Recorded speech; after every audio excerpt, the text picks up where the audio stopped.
دوێنێ یەکەم هەڵمەتمان بوو کە ئاژەڵ دەست بەسەرا بگیرێت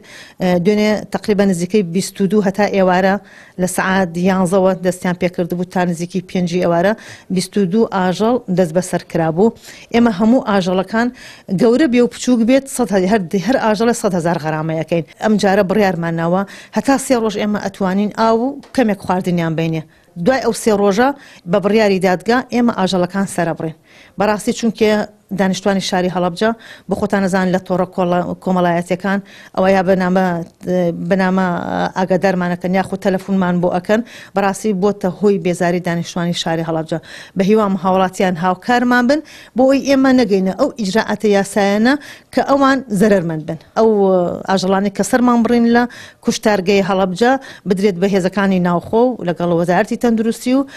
ڕاگەاندنە بە ڕێزەکان کە هەر هەمویان تیمێکن بەڕاستی توانم بڵێم خۆبەخشانە لەم کاتەیە لەسەر جەم حاڵەتە نەخوازراوەکانە کە بەسەر هەرێمی کوردستانە هاتووە ئەوانیش